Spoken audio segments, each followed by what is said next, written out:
तो इस समय की बड़ी खबर आ रही है। समय की बड़ी खबर, अरविंद केजरीवाल बाहर आ गए हैं तिहाड़ जेल से। हम देख सकते हैं, तस्वीरें आ रही हैं। भारी बारिश के बीच अरविंद केजरीवाल बाहर आ गए हैं। हम उनके कार्यकर्ताओं में जोश, नेताओं में जोश देख रहे हैं। उनका स्वागत कर रहे हैं, नारेबाजी हो रही है और वेव करते हुए अरविंद केजरीवाल दिख रहे हैं। लंबे समय से उनका इंतजार चल रहा था। सबसे आखिर में इस केस में उनको बेल मिली है, जो ये लिकर स्कैम चला आ रहा है। इसमें तमाम और जो नेतागण थे आम आदमी पार्टी के, वो बाहर थे और इस समय अरविंद केजरीवाल बाहर आ गए हैं। आज ही सुप्रीम कोर्ट ने उन्हें बेल दी, उसकी मंजूरी दी। हमारे दोनों सहयोगी हमारे साथ मौजूद हैं। शरद शर्मा अरविंद केजरीवाल के निवास स्थान आप के ऑफिस में हैं और शुभांग तिहाड़ जेल में मौजूद हैं। ये देख सकते हैं, लोगों को अभिनंदन कर रहे हैं, उनका धन्यवाद कर रहे हैं। अरविंद केजरीवाल बाहर निकलकर ढोल नगाड़े बज रहे हैं। शुभांग, तो अपने आप में पूरा उत्साह हम देख सकते हैं आम आदमी कार्यकर्ताओं में अरविंद केजरीवाल के बाहर आते ही।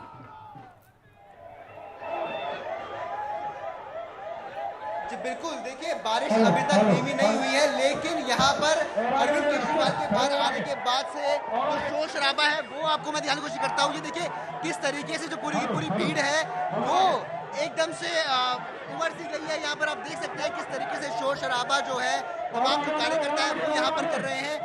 ठीक यहीं पर अभी अरविंद केजरीवाल इस वक्त मौजूद हैं और उनसे मिलने और उन्हें देखने की लगातार पूरी कोशिश यहाँ पर जो तमाम कार्यकर्ता है वो कर रहे हैं।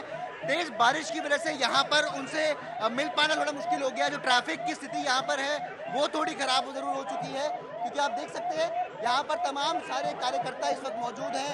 जो सीनियर लीडर्स यहाँ पर हैं वो आपको तमाम ऊपर दिखाई दे रहे होंगे।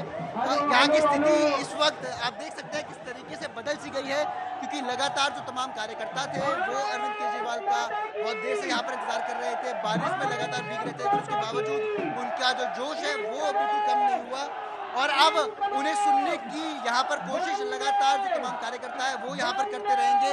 तस्वीरों में मैं आपको साफ तौर पर यहाँ पर दिखा रहा हूँ कि किस तरीके से उनकी गाड़ी के पास सारी की सारी जो भीड़ है कार्यकर्ताओं की, आम आदमी पार्टी के नेताओं की, वो वहाँ पर पहुँच चुकी है। और जल्द ही देखिए आप सुन सकते हैं कि फिलहाल कोई यहाँ पर इस वक्त संबोधन भी कर रहे हैं। देखिए लगातार यहाँ पर जो कोशिश है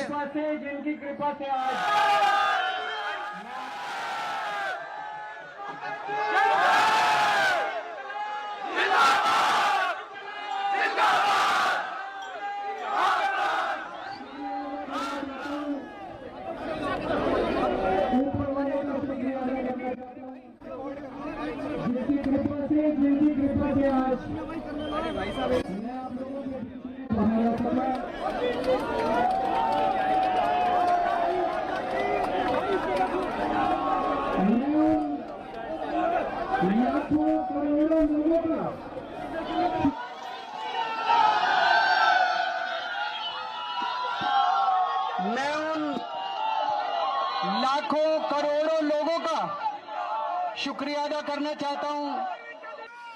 लाखों लोगों ने मन्नत मांगी, लाखों लोगों ने दुआएं की, आशीर्वाद भेजे, प्रार्थना की, मंदिर गए, मस्जिद गए, गुरुद्वारे गए। उन सब लोगों का मैं शुक्रिया अदा करना चाहता हूं।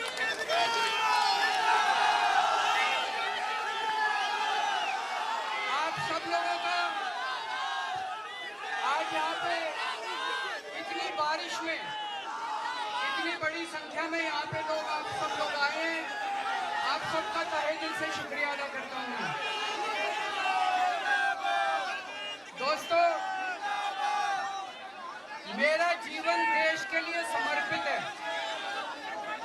मेरे जिंदगी का एक एक पल, मेरे शरीर का एक एक कतरा, मेरे खून का एक एक कतरा देश के लिए समर्पित है।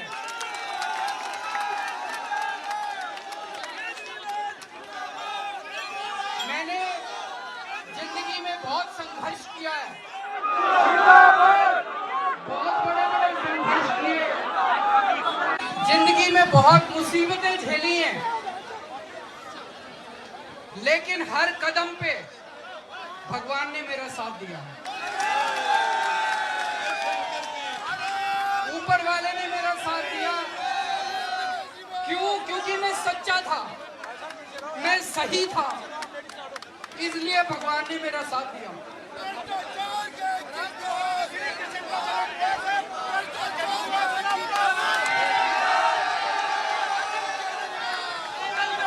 इन लोगों ने मुझे जेल में डाल दिया।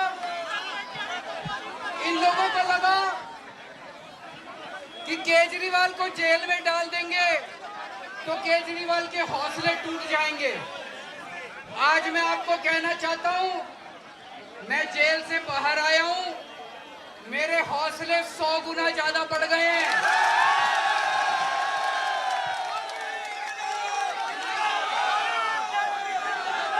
मेरी ताकत 100 गुना ज्यादा बढ़ गई है।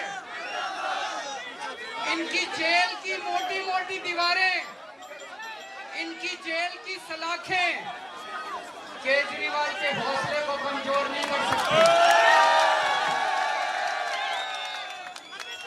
मैं भगवान से प्रार्थना करता हूं, जैसे आज तक ऊपर वाले ने मेरे को रास्ता दिखाया, ऊपर वाले ने मेरे को ताकत दी, ऐसे ही भगवान मुझे रास्ता दिखाता रहे, मैं देश की सेवा करता रहूं।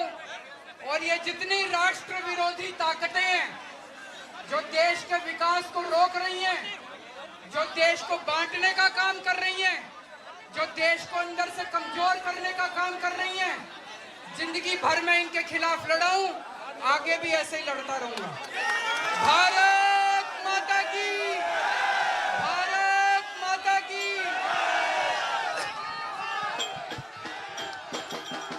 तो अरविंद केजरीवाल ने भारत माता की जय के नारे लगाए और कहा कि उनके हौसले बुलंद हैं, बढ़ गए हैं। हमारे साथ शरद शर्मा भी मौजूद हैं। शरद, तो अब आम आदमी पार्टी के दफ्तर में इंतजार हो रहा होगा अपने शीर्ष नेता का। निधि जी, दफ्तर पे नहीं है, अरविंद केजरीवाल के घर से कुछ दूरी पर स्वागत का कार्यक्रम रखा गया है। लगभग 1 किलोमीटर का रोड शो होगा और उसके लिए कार्यकर्ता बड़ी संख्या में जुटे हुए हैं। पिछले कुछ दिनों में आम आदमी पार्टी के कार्यकर्ताओं में उत्साह कम नजर आ रहा था। जाहिर सी बात है कि जब पार्टी की लीडरशिप जेल में हो तो जो कार्यकर्ता है उनका मोरल डाउन हो ही जाता है। लेकिन अभी आप देखिए कि ये फुटओवर ब्रिज पर भी लोग चढ़े हुए आपको दिखाई दे जाएंगे, ताकि नीचे ना खड़ा होना पड़े, ऊपर से दूर से अपने नेता को देख लें। एक अहम बात निधि जी ये भी है कि कार्यकर्ताओं में जोश के कई कारण हो सकते हैं। एक कारण तो यह है ही कि आम आदमी पार्टी के सर्वोच्च नेता जेल से बाहर आ रहे हैं। दूसरा यह है कि अभी हरियाणा का भी चुनाव है और उसके बाद सबसे अहम दिल्ली का चुनाव भी आना है। तो पार्टी का जो ये कहा जाए कि काडर है, पार्टी का कार्यकर्ता है, उसका जो है मोराल है वो आज की खबर के बाद बहुत बढ़ा हुआ है। हमने देखा था कि मनीष सिसोदिया जब बाहर आए थे तब भी आम आदमी पार्टी कार्यकर्ता उनके घर भी गए थे, तिहाड़ जेल भी गए थे। लेकिन आज जो जिस तरह के स्वागत की तैयारियां अरविंद केजरीवाल के लिए की जा रही हैं, ये पहले नहीं की गई हैं। कुछ देर में, लगभग मान के चलिए कि 1 घंटे का समय अभी लगेगा निधि जी, जब अरविंद केजरीवाल यहाँ पर आएंगे और यहाँ से रोड शो करते हुए पूरे स्वागत सम्मान के साथ में अपने घर जाएंगे। बिल्कुल, बहुत महत्वपूर्ण आपने बताया कि अब अरविंद केजरीवाल किस तरह से उनका स्वागत की बड़ी तैयारियां की गई हैं। हम आपके पास आते रहेंगे शरद, आप हमें दृश्य दिखाते रहेंगे। और शुभांग भी हमारे साथ तिहाड़ जेल से बना हुआ है, वहाँ से भी उनके पास जाते रहेंगे। लेकिन मुझे बताया जा रहा है हेमंत अत्री हमारे साथ जुड़ गए हैं, वरिष्ठ पत्रकार हैं। हेमंत जी, आपसे इस समय हरियाणा के जो चुनावों पर कितना असर होगा? अब रामकृपाल जी भी कह रहे थे, अदिति भी कह रही थी कि दिशाहीन हो गई थी आम आदमी पार्टी, लेकिन अब क्या असर, क्या इम्पैक्ट होगा अरविंद केजरीवाल का बेल पर बाहर आने पर? देखिए निधि जी, सबसे पहले तो इम्पोर्टेंट बात ये होगी कि केजरीवाल साहब, क्योंकि ये हरियाणा उनका पैतृक गृह राज्य है, यहीं से आते हैं केजरीवाल साहब, तो हरियाणा में जब वो चुनाव प्रचार के लिए आएंगे, अगले 2-3 दिन में आ जाएंगे, उनका सबसे पहली बात ये देखनी होगी उनका रुख किसकी तरफ हमलावर है। क्या वो भारतीय जनता पार्टी को निशाना बनाएंगे, क्या वो कांग्रेस पार्टी को निशाना बनाएंगे, या दोनों के ऊपर बराबर हमलावर होंगे? एक तो ये देखना बड़ा इंपॉर्टेंट होगा, क्योंकि आपको पता है देश के स्तर पर अगर आप देखेंगे तो इंडिया अलायंस से कहीं ना कहीं जुड़े हुए हैं नेशनल लेवल पे। और जब स्टेट की आप बात करते हैं, पंजाब में उन्होंने इकट्ठा चुनाव नहीं लड़ा था, आपको ध्यान होगा, इस बार लोकसभा का अलग अलग चुनाव लड़ा, कांग्रेस को 7 सीट मिली, इनको 3 मिली। लेकिन स्टेट्स के अंदर जो है इस बार पहली बार इस तरीके से अलायंस होने के बाद हरियाणा पहली स्टेट है असेंबली चुनाव जहां पर पहले अलायंस की कोशिश की कांग्रेस पार्टी के साथ, और जब अलायंस नहीं हो पाया किन्हीं कारणों से, उन कारणों के ऊपर भी तमाम कॉन्स्पिरेसी थ्योरीज है जैसा आपको पता है। लेकिन पहली बार हरियाणा के अंदर आम आदमी पार्टी 90 की 90 सीटों पर प्रत्याशी उतारे। अब उनके पास कार्डर की क्या स्ट्रेंथ है, ग्रास रूट पे उनके कितने वर्कर्स हैं, वो सारी चीजें देखी जाएंगी। लेकिन एक बात बड़ी स्पष्ट है कि केजरीवाल का जो रुख होगा, अगर वो कांग्रेस और बीजेपी के ऊपर बराबर हमलावर होता है तो ये चुनाव बहुत इंटरेस्टिंग हो जाएगा, क्योंकि नेशनल लेवल पे इंडिया अलायंस का हिस्सा और स्टेट में अगर वो हमला करते हैं कांग्रेस के ऊपर तो वो देखना बड़ा रोचक होगा, पहली बात। दूसरी बात, अगर आप इसकी बैकग्राउंड देखेंगी, हरियाणा के अंदर 2019 में भी आम आदमी पार्टी ने चुनाव लड़ा था, इंडिपेंडेंटली लड़ा था 46 सीट्स पर, और उनकी जो वोट आए थे नीतीश जी, वो 46 सीटों पर वोट आए थे 0.48%, that is less than half A percent. और जो नोटा के वोट्स पड़े थे उस टाइम पे 19 में विधानसभा में, वो थे 0.53, यानी कि नोटा से भी कम वोट मिला था आम आदमी पार्टी को 2019 में। इस बार क्या स्थिति होगी? इस बार जिस तरीके की 10 साल की हरियाणा में बीजेपी के प्रति एंटी इनकम्बेंसी है, कांग्रेस रिसर्जेंट है एक तरीके से, और अलायंस के लिए बहुत लंबी चौड़ी बातचीत चली इनकी 3-4 राउंड की, और फाइनली वो सीटों के बंटवारे और सीटों के नंबर और कौन सी सीटों पे चुनाव लड़ा जाए उसको लेकर के वो अलायंस की बातचीत टूटी, जिसके बाद इन्होंने इंडिपेंडेंट चुनाव लड़ने की कोशिश बिल्कुल। अत्री जी, जो आपने जिस ओर संकेत दिया है, रामकृपाल सिंह भी हमारे साथ थे, वो भी कुछ इस ओर संकेत दे रहे थे। अदिति जी, रामकृपाल सिंह भी यही कह रहे थे कि अरविंद केजरीवाल का बाहर आना कांग्रेस को नुकसान होगा, बीजेपी को इससे फायदा हो सकता है, और अत्री जी भी यही कह रहे हैं देखना होगा कि वो किस पे हमलावर होंगे। आपका क्या असेसमेंट है? अरविंद केजरीवाल का जो प्रचार होगा, भले ही आम आदमी पार्टी को, इंडिविजुअली पार्टी को ज्यादा फायदा ना पहुंचाए, लेकिन किस पार्टी को, बीजेपी को नुकसान पहुंचाएगा या कांग्रेस को नुकसान पहुंचाएगा, ये एक फैक्टर है जो असर कर सकता है। ये पूरी तरह से अरविंद केजरीवाल जेल में बार बार वो बाहर निकल के भी यही कह रहे हैं कि इन्होंने मुझे जेल में डाला। अब जिन्होंने उन्हें जेल में डाला उनकी तरफ झुकाव तो बहुत ही अजीब सा मतलब बहुत अचकचाने वाली परिस्थिति होगी कि एक तो उन्होंने जेल में डाल दिया और दूसरी तरफ आपका झुकाव उन्हीं की तरफ है जिन्होंने आपको जेल में डाला। तो ये तो मुझे तर्कसंगत नहीं लग रहा है। लेकिन ये भी, इसमें भी कोई शक नहीं है कि कांग्रेस से पुरानी दुश्मनी है केजरीवाल की, और आने वाले समय में ये दुश्मनी शायद गहराएगी क्योंकि दिल्ली का चुनाव होने वाला है। तो उनका पैतृक क्षेत्र भले ही हो, लेकिन आम आदमी पार्टी की पूंजी हरियाणा में बहुत ही कम है। मेरे ख्याल से इसमें कोई दो राय नहीं हो सकती है। चुनाव इतनी आसानी से नहीं लड़ा जाता है, इतनी आसानी से नहीं जीता जाता है। तो मेरे ख्याल से कुल मिला के कांग्रेस के साथ एक स्थानीय अंडरस्टैंडिंग या स्थानीय एक डील या इस तरह की कोई चीज हो सकती है। जी जी, उसमें भी पेच है क्योंकि दिल्ली में ये शायद ना हो। बिल्कुल आप सही कह रही हैं। लेकिन अत्री जी, अगर आपने सुना हो अरविंद केजरीवाल को जो बाहर आए, उन्होंने कहा कि मेरे हौसले 100 गुना ज़्यादा बढ़ गए हैं, मेरी ताकत 100 गुना ज़्यादा बढ़ गई है, और वो इंदिरा गांधी का जो था बयान कि मेरा शरीर देश को समर्पित है, खून का एक एक कतरा देश को समर्पित है, कुछ ऐसे ही मुझे याद आ रहा है जो उन्होंने अभी अरविंद केजरीवाल ने कहा है। तो या तो भावना में कहा उन्होंने ये कहा है, लेकिन उनका जो समर्पण है वो उन्होंने इन शब्दों में बयां किया। देखिए, इसमें निधि जी सबसे इंपॉर्टेंट बात यह है कि जेल में इतने दिन रहने के बाद 6 महीने जी करीब 156 दिन जेल में रहे हैं और 21 दिन इंटरिम बेल पे रहे थे। आपको ध्यान हो तो 177 दिन का टाइम बड़ा लंबा टाइम होता है, और जेल में एक एक्टिव पॉलिटिशियन का इस तरीके से रहना, और एक ईडी से जमानत मिली, फिर सीबीआई ने अरेस्ट कर लिया, वो सारी बात। लेकिन एक चीज तो माननी पड़ेगी ना कि जो भारतीय जनता पार्टी जिस प्लैंक पे खेलती है, आम आदमी पार्टी का शुरू से वही प्लैंक रहा है। और वो प्लैंक क्या है? वो प्लैंक है राष्ट्रवाद, भारत माता की जैसे। ये भी अपनी बात शुरू करते हैं भाई, वो वंदे मातरम भी करते हैं और ये भारत माता की जय पे ही खत्म करते हैं। आपने बड़ा इंटरेस्टिंग सवाल पूछा था कि हरियाणा के चुनाव में क्या स्थिति बेसिकली इनकी किसको नुकसान करेगी। अगर आप सही मायने में देखेंगी तो हरियाणा एक विचित्र स्थिति है। गुजरात में आपने देखा सीधा सीधा बीजेपी को फायदा हुआ, 15% वोट जैसे इनको मिले, कांग्रेस का मटियामेट हो गया एक तरीके से। हरियाणा में वैसी स्थिति निधि जी नहीं है। हरियाणा में बहुत बेसिक डिफरेंस है जी। और वो डिफरेंस क्या है जी? हरियाणा के अंदर भारतीय जनता पार्टी और जनसंघ को हमेशा से ही ब्राह्मणों और बनिया की पार्टी माना जाता है, और केजरीवाल स्वयं वैश्य समुदाय से आते हैं। तो वो जितने भी वोट काटेंगे, 1000, 500, 2000, पिछली बार उनकी सब जगह पे जमानत जब्त की थी 40 की 40 सीट पर। जी हाँ।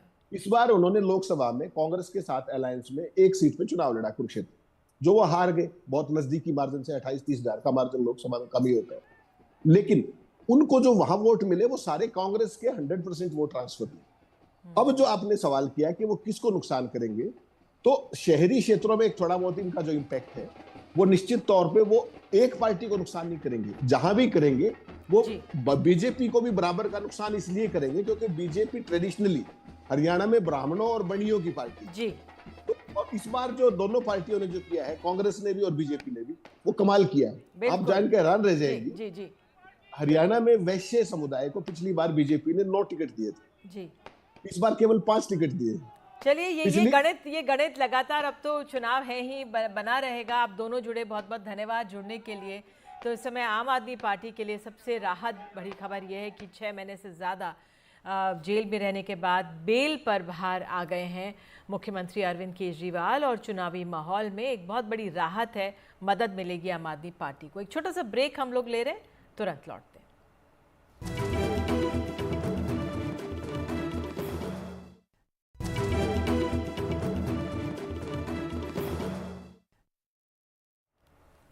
तो अरविंद केजरीवाल की 6 महीने बाद रिहाई हो गई है। सुप्रीम कोर्ट ने आज बेल पर उनको रिहा किया है, बेल दे दी है, और इसलिए अरविंद केजरीवाल बाहर आ गए तिहाड़ जेल से। और अब उनका जो काफिला है वो आम आदमी पार्टी के दफ्तर की तरफ पहुंच रहा है। वहां पर उनके भव्य स्वागत की तैयारियां की गई हैं, लेकिन बारिश भी हो रही है, जाम भी लगा हुआ है, बहुत बड़ी संख्या में लोग मौजूद हैं। तो हमारे दोनों सहयोगी हमारे साथ मौजूद हैं, शुभांग भी हैं और शरद भी हैं। शुभांग, पहले आप बता दीजिए कहां पर पहुंचे हैं उनका काफिला अरविंद केजरीवाल का, और कितना समय लग सकता है आम आदमी पार्टी के दफ्तर तक पहुंचने के लिए?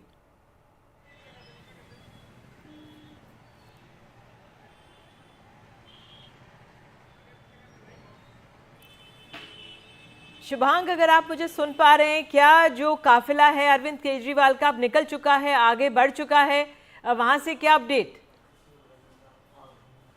शायद मुझे शुभांग सुन नहीं पा रहे हैं। अगर हम शरद के पास चलें और शरद से ही पूछ लेते हैं। शरद, आप जहां पर मौजूद हैं वहां पर किस तरह की आपने बताया था तैयारियां हैं, लोग मिंटो ब्रिज पर भी चढ़े हुए हैं, बहुत भीड़ भाड़ है, लेकिन ज़रा बताइए क्या हो रहा है वहां पर? निधि जी, पिछली बार मैंने तैयारी बता रहा था, आपकी बार चुनौती बता रहा हूँ कि बरसात भी हो रही है। तो जितनी चुनौती हमारे लिए है बरसात में कवर करना, कार्यकर्ताओं के लिए, अपने नेता के लिए स्वागत में खड़े होना। बहुत से लोग जो छतरी लेके नहीं आए हैं वो देखिए किस तरह से, पीछे देखिए, जो बैनर बनाया होगा सत्यमेव जयते का या केजरीवाल आगे वाला, उसी बैनर से, यानी कि जो बैनर लेकर स्वागत के लिए खड़े हैं कार्यकर्ता, उसी बैनर का इस्तेमाल करके बरसात से बचने की कोशिश कर रहे हैं। आप अपना नाम बताइए और ये बताइए कि अरविंद केजरीवाल के बाहर आने से किस तरह का असर पड़ेगा? बहुत बड़ा असर पड़ेगा। दिल्ली की जनता बड़ी खुश है। जो काम दिल्ली की जनता के लिए रुके हुए थे, अब केजरीवाल जी के आने के बाद वो सारे काम होंगे। और दिल्ली की जनता यही चाहती थी, दिल्ली की जनता की दुआएं आज काम हुई है और हमें इंसाफ मिला है। लेकिन कोर्ट ने तो ये कह रखा है कि अरविंद केजरीवाल जी दफ्तर नहीं जा सकते हैं, फाइलों को साइन नहीं कर सकते हैं, फिर रुके हुए काम कैसे बनेंगे जी? ये धीरे सारे काफी है। केजरीवाल का बाहर आना ही हमारे सबके लिए काफी है। वो एक शहर की तरह सारे काम करवाएंगे। केजरीवाल जी जनता की हक की लड़ाई लड़ेंगे, दिल्ली वालों के सारे काम करवाएंगे। वो शहर के आगे केजरीवाल शेर है, चाहे कोई भी जंजीर में बांधो, उसकी आवाज ही जनता के लिए काफी है। शेर है, शेर। ये भावना है, ये चार्जअप है कि कार्यकर्ता किस तरह से मोबिलाइज हुआ है, कैसे उसका मनोबल बढ़ा है उसके सर्वोच्च नेता के बाहर आने से। और अभी बरसात हो रही है लेकिन कार्यकर्ता यहाँ पे डटे हुए हैं, आए हैं तो स्वागत करके ही जाएंगे। निधि जी बिल्कुल और मुझे बिल्कुल आपके पास आते रहेंगे, बने रहिए आप। शरद और लोगों से बात करेंगे, लेकिन मुझे कहा जा रहा है, सुन लेते हैं अरविंद केजरीवाल को, सुन लेते हैं जब वो एकदम तिहाड़ जेल से बाहर आए उन्होंने क्या कहा अपने संबोधन में अपने कार्यकर्ताओं को, अपने नेताओं, लोगों को। आइए सुन लेते हैं अरविंद केजरीवाल को। ऊपर वाले ने मेरा साथ दिया, क्यों? क्योंकि मैं सच्चा था, मैं सही था, इसलिए भगवान ने मेरा साथ दिया। इन लोगों को लगा कि केजरीवाल को जेल में डाल देंगे तो केजरीवाल के हौसले टूट जाएंगे। आज मैं आपको कहना चाहता हूं, मैं जेल से बाहर आया हूं, मेरे हौसले 100 गुना ज्यादा बढ़ गए हैं।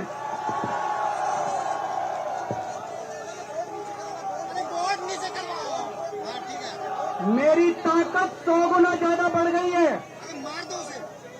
इनकी जेल की मोटी मोटी दीवारें, इनकी जेल की सलाखें केजरीवाल के हौसले को कमजोर नहीं कर सकती।